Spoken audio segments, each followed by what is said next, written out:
د سند صوبې په ټنډو الایار کې له باغونو د امونو ټولولو چارې روانې دي.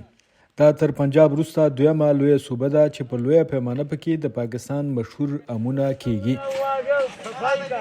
خو د باغونو مالکان د روان 2024 کال د امونو د حاصل په اړه ګڼې اندېښنې لري.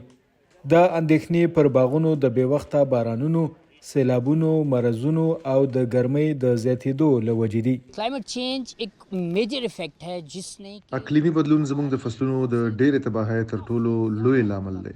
دا کال د امونو پر میوه د چینجیانو، جراثیمو او مرضونو دومره ډېر او سخت بریدونه شوي دي چې په پاکستان کې په تاریخ کې کله هم نه دي شوي. اٹیک آیا جو کہ ہسٹری میں نہیں آیا.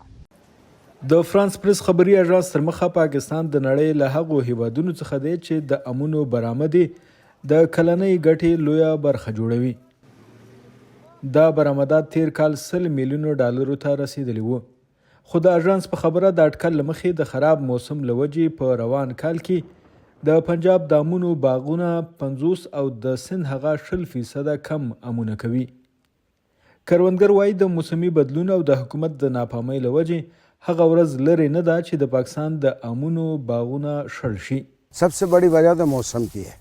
تر ټولو لویه وجه د موسم ده. په موسم کې دومره بدلون راغلی چې موږ او زموږ فصلونه ورته تیار نه دي. موږ د امونو ونو ته دوايانې ورکړو خو ټول مرزونه نه ختموي.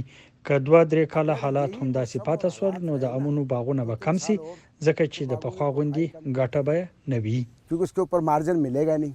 د پاکستان په پرتله له ګاونډي او سیال هیواد هند څخه د امونو نوي قسمونه نړیوال مارکیټ ته ځي.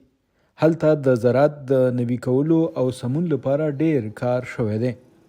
AFP خبري اژانس ته پاکستانی چارواکو ویلي چې کوشش کوي موسمي بدلونونو ته په پام سره باغوانانو ته روزنه، تخمونه او اصلاح شوي سرې ورکړي چې د امونو ګټوره میوه ژوندۍ وساتي.